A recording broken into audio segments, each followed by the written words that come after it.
ไปดีเอฟซีเนาะมื้อนี้มื้อที่2แล้วอุ้ยฟังเสียงนกเนาะลุมพุ่น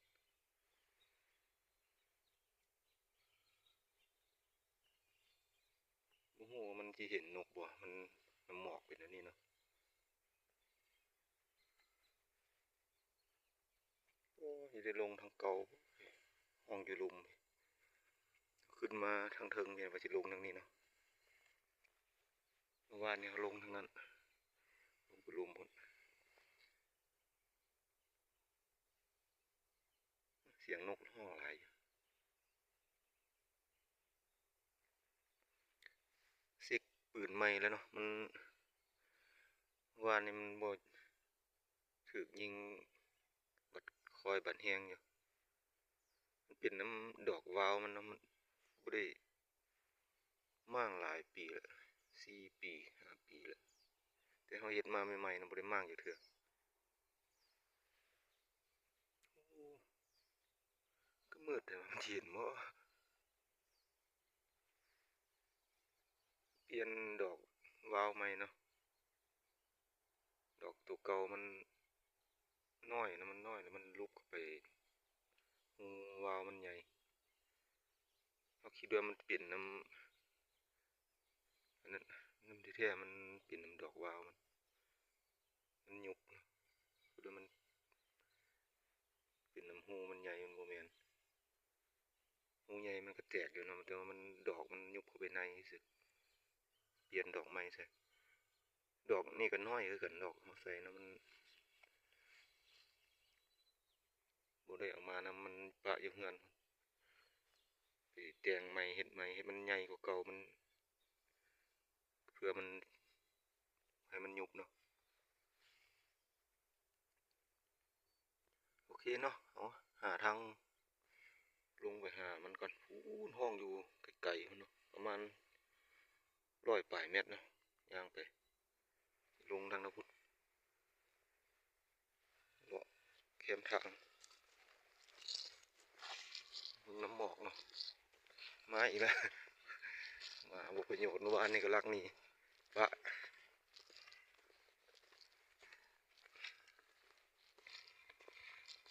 เดี๋ยวนี้มีเห็ดเนาะนี่ก็มาขี่อยู่ทางนี่ตัวนี้ตัวนี้โอ้มาขี่นี่ไม่อีกเนาะนี่ขี่เก่ามาขี่นี่อีกเจ็บมือหรือว่านี่เลาะน้ำแคมทางเนี่ยเนาะที่ถึงไปนี่ประมาณ60-70 เมตรมีขี่อยู่ถึงพุ่นเนาะเดือนแจ้งนะเมื่อคืนนี่ว่าจะมาเลาะ8 ค่ำเนาะนี่9 ค่ำแล้ว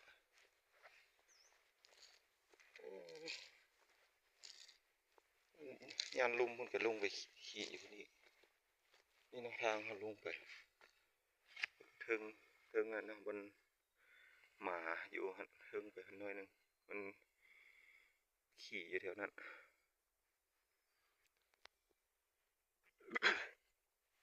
ลองลงไปเบิ่งก่อนนะรุ่นน้ำกันมื้อนี้มันได้จากตัวฟังเสียงห้องนะป่านบุญพระเวทอู้นอยู่ลุมพุ่นเนาะเขาที่แรกเขาว่าจะมานั่งอยู่ต้นนี้เนาะถึงนี่เห็นเนาะนี่เนาะเขาคิดว่าจะมานั่งยิงตัวอยู่ต้นนี้เนาะได้ยินเสียงมันห้องอยู่พี่หลาย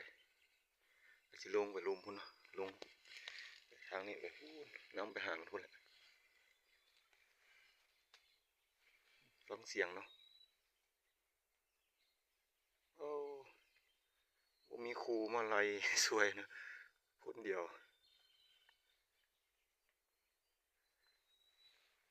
รุ่นน้ำกันเนาะไปเบิ่งมันที่ได้ยิงบ่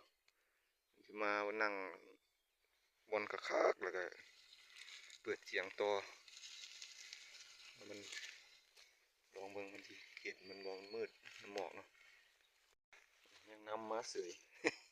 โอ้ยบ่ได้กินข้าวเช้าจังได๋เนี่ย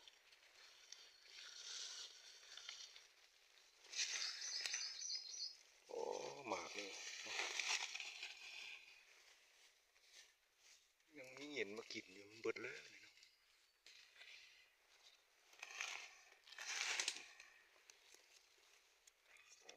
มากินเนี่ยโมได้มาจอบดุนเลยเบิดแล้วเนาะนี่อีกโอ้เห็นมากินเถอะหมากมันเบิดแล้วยังมีหมากนี่มาเฝ้าได้อยู่นี่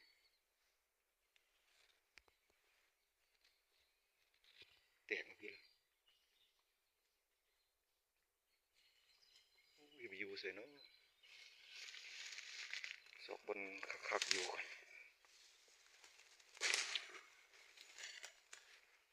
โมไปไก่คนเลย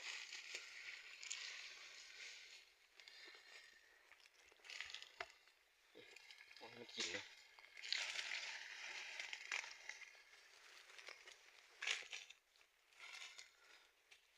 กินอย่างอีกนี่โอ้ดูมันหมากเห็ดเนาะกินนะ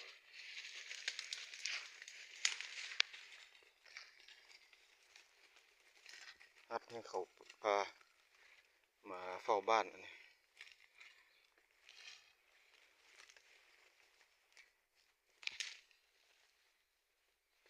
ลูกเนาะกี่ตัวอยู่ตัวนี้ตัวนี้ก็มักมาจับเพื่อกันเนาะ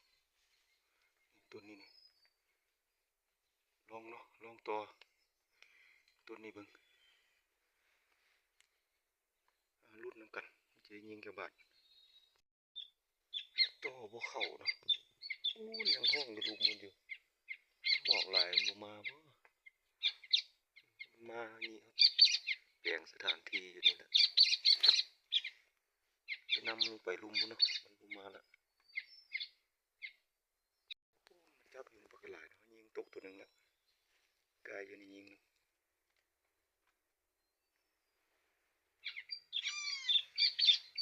ถ่ายยิงอยู่ตัวนี้เก็บบางคนยันหมาคาบเลยเนาะ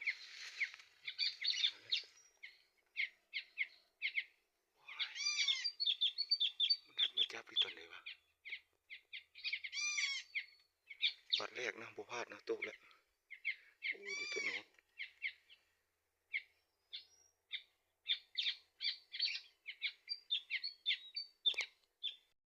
เดี๋ยวมันย่านเนาะแง่แต่ก้นนกตกมันก็บ่มาเก็บให้เลยมาตัวนี้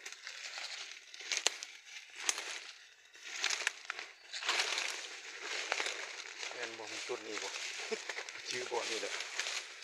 ยิงไก่โหด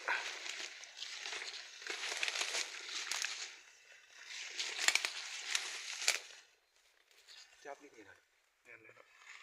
โอ้ยตัวนี้กับตัวนั้นเราไปชื่อบอลเลยน้ำแต่ก้นคนอยู่เลย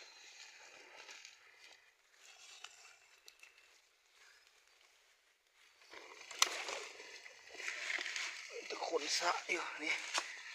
โอ้ย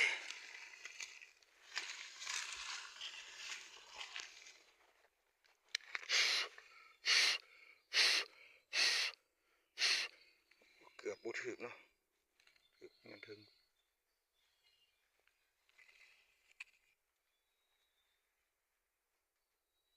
โอ้นกมีหลายอยู่แต่มัน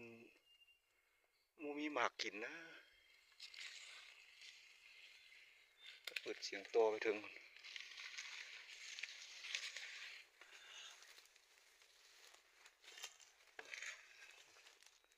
โอ้ยเฮียนให้มันก่อน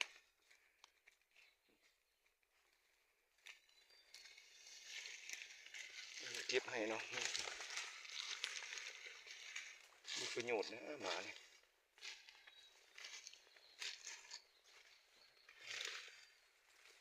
ที่จับใส่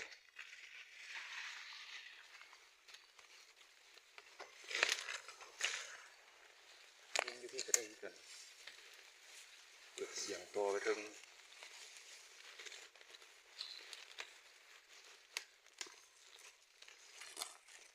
บอลครับกัน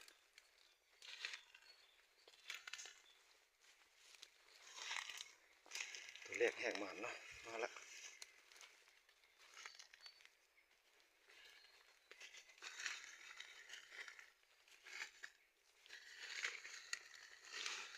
โอ้ประโยชน์แท้ๆโอ้ย เป็นบ้านเป็นทรงลงมาเลยนั่งอยู่นี่บ่นั่งบ่ยิงอยู่บนนี่มาทางนี้ก็ได้ยิงมาทางนั้นก็ได้ยิงเครื่องเสียงก็เปิดด้วยกล้องสอบบอลก็ขับก่อนมีคนไกลเลยบินมาจับปลายตัวหนึ่งมาดูว่านี่ยิงซ้ำเขากำลังเคลียร์พื้นที่อยู่นะมันเห็นเขาก่อนกำลังแฝงมันนั่งอยู่จับอยู่ยันเทิงนั่น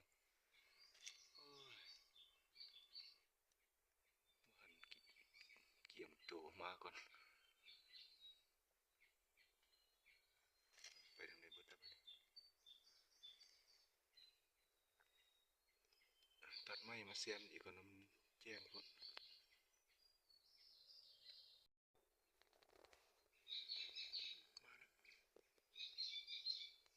นั่งเป็นชั่วโมงเนาะเป็นเปิดเสียงแห้งบ่สองตัวบินเจอลงไปพุ่นมาจับนี่นะโอ้ยไปพ่นเสียงมันลงมันเสียงแห้งบ่ย่านเสียงบ่จัก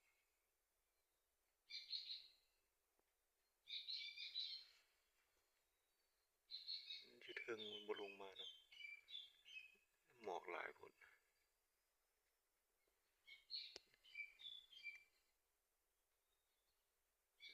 บินอ้อมไปอ้อมมามีสัตว์ป่าเนาะแถวนี้นั่งเป็นชั่วโมงบ่ได้ยินตัวหยังใกล้บ้านคนพุ่นต้นไม้ใหญ่บ่มีเนาะเขาเจ้าตัดเบิดไปเที่ยวเขต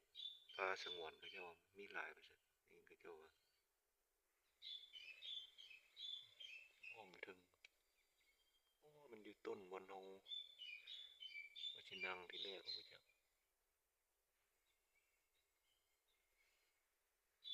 ห้องทึดๆอยู่เทิงพุ่นนั่งถามอันนี้เบิ่งก่อน9 โมงปลายเลยยังบ่มาเนาะ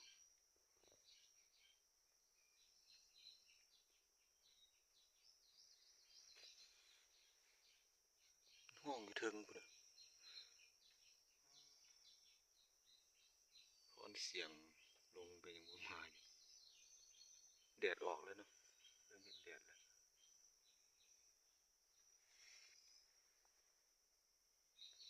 สิได้ไปต่อนกน้อยบ่เมื่อวานนี้10 โมง11 โมงเนาะมันยังมาอยู่แต่ว่ามื้อนี้บ่เห็นเขานี่นกตัวเดียวนะมันเลยตัวบ่คุ้มกินติแนวนี้เวลาก็ได้จัก7-8 ตัวเนาะไปลาบพอดีวันศีล15ค่ำว่าสิไปให้เขาเจ้าเทพื้นเรือนให้เนาะแล้วก็ลาบสู่เขาเจ้ากินนี่สิได้นกบ่เอาลองต่อไปอีกเบิ่งก่อนเนาะยังอีกประมาณ3-4 มื้อก็ได้กลับแล้ววันที่31เนาะมื้อนี้ที่27ค่อยสะสมเป็นมื้อเล็กมื้อน้อยเนาะสวยแล้ว10 โมงยังแล้วบ่เห็นมาเนาะสิได้นำมันขึ้นไปเทิงไปเบื้องนั้นเนาะอ้อมๆไปทางเบื้องนั้นลองเบิ่งไอ้นกตัวเดียวเนาะบ่มาโอ้เศร้าห้องหลายนะทึดๆเดียวโอ้หมากหยังวะตัวนี้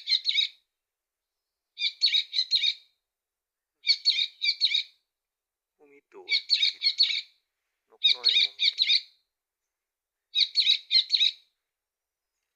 กินหมากดำๆอยู่บนเฮานั่งนี่เนา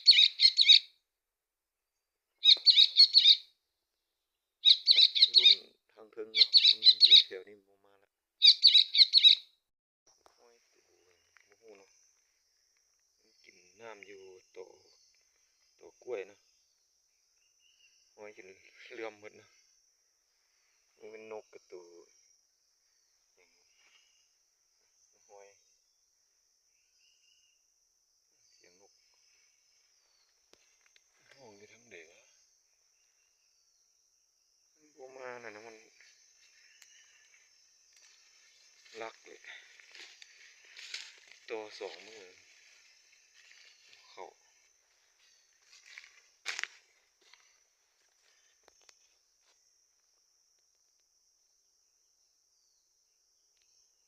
อยู่ถึงโอ้ตัวนกขาวมากใกล้ๆมาแล้วมาหมอโพดเนาะยิง2 บาทตัวนั้นตกลงลุมเนาะเจอลงลุมยิงอีกบาทหนึ่งเลยมันมาโม่เลยเนาะเป็นสะอยู่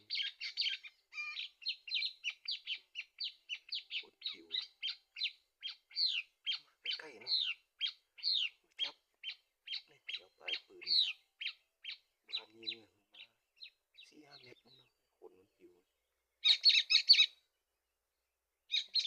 ยิง3 บาทแหละ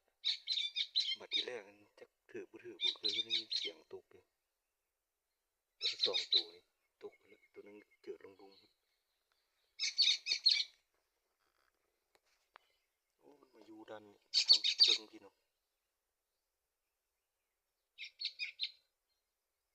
มีหมากเครือเขาอยู่เนาะโอ้ยจะได้ง่ายบอลมันใกล้ลำโพงหมดเลย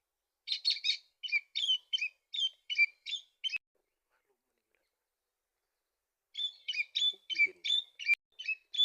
ตกถ้ามันบังไหมเนาะยิงอยู่บนถือครับถือไหมก่อน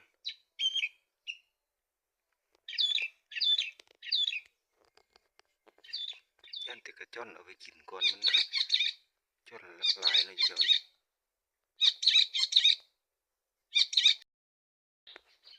คนมันสะแต่พี่ลงมาเนาะตู้วิสัย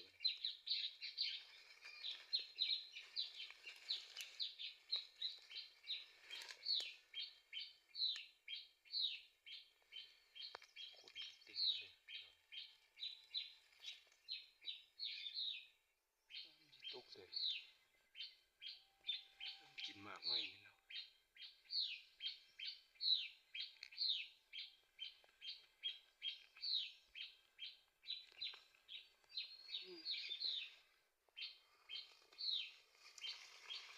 เสียเนาะตั้งขนาดคนมันสะลงมาเป็นโอ้ยิวเลย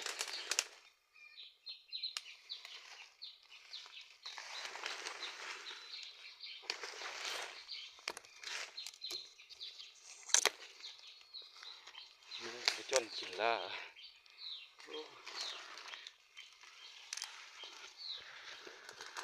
แต่คน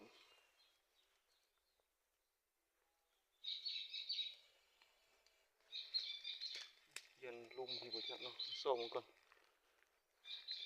2 ตัวยิงดูงานนี้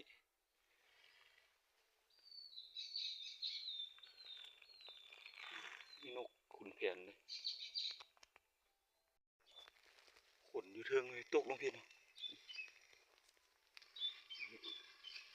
ตัวนี้แหละ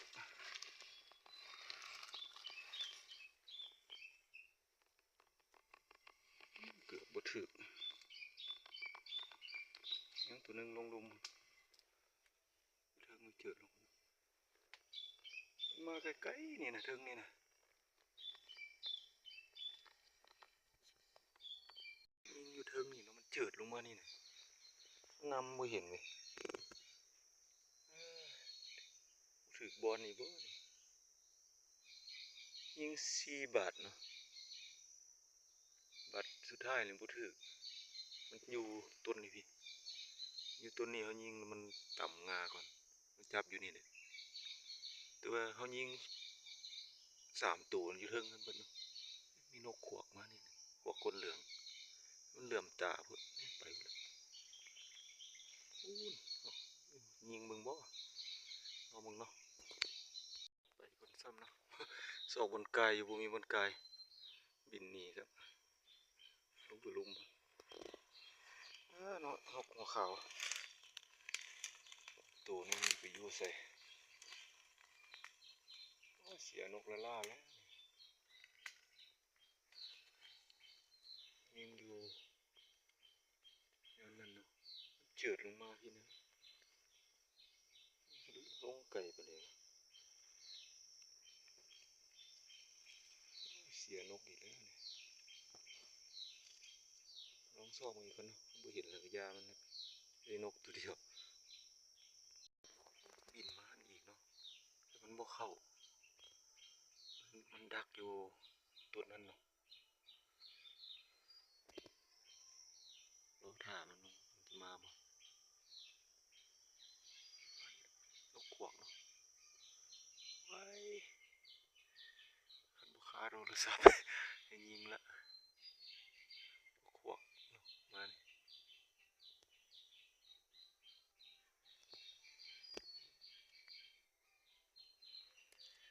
เนี่ยมันบดตายเนาะยิงว่ามันมาระยะ4-5 เมตรเนี่ยเขาได้เพื่อกล้องนะมันยิงจะถือจุดเด่นหัวเลย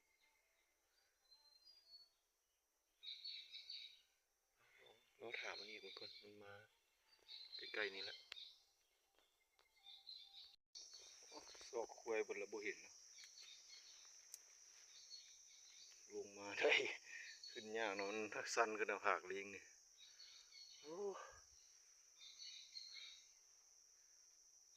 เจอลงมาบริเวณนี้นะลงไปหอนห้วยคนลงมันบ่เห็นยามันเนาะบ่เห็นแล้วก็ยามันนี่ก็11 โมงป่ายแล้ว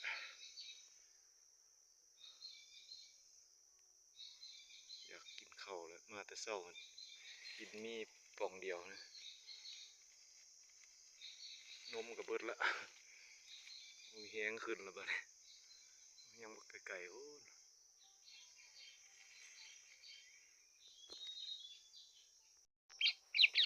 หมากมันก็ยังหลายอยู่นะ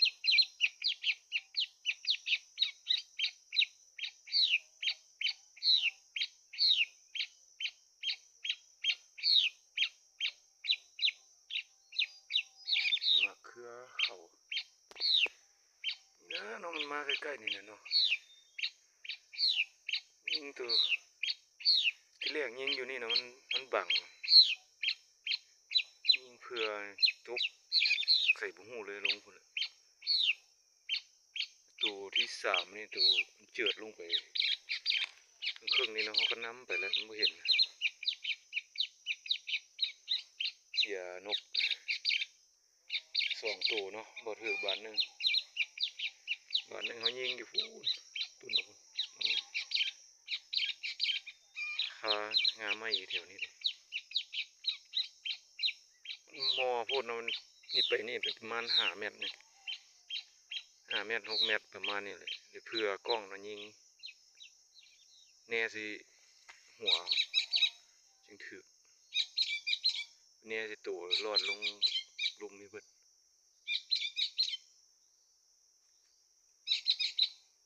11 โมงสิครึ่งแล้วเนาะลองเบิ่งคันบ่มีแล้วก็กลับนะอยากกินข้าวแล้ว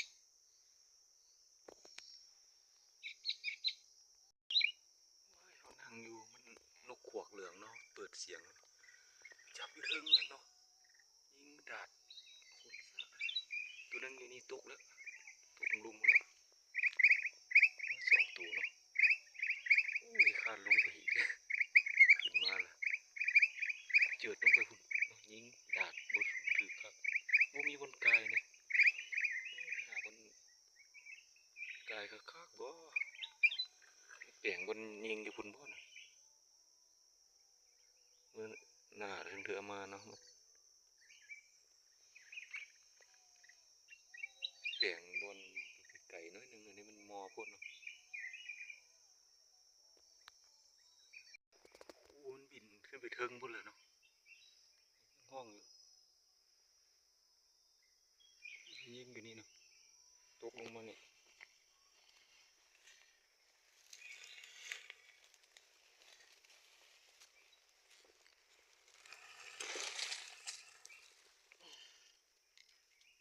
แน่เพื่อถึงอีกอย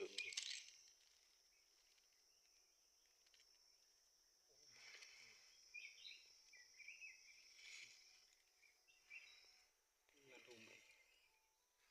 มันบ้านเข้ามาเนาะเตรียมยิงไว้ก่อนห้องอย่าเทิงมันบ่เข้าเนาะกว่าก้นเหลืองเปลี่ยนบ่นางอยู่มันบ่มาแล้วมื้อหน้ายังสิมายิงใหม่แบตเตอรี่ก็ยิงที่สามก็เบิดในนกสามตัวโอ้บ่มานไปานใดเลย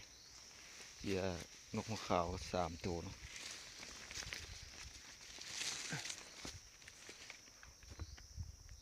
12 โมงปลายแล้วเนาะขอจบคลิปเนาะมันบ่มีนกมาแล้ว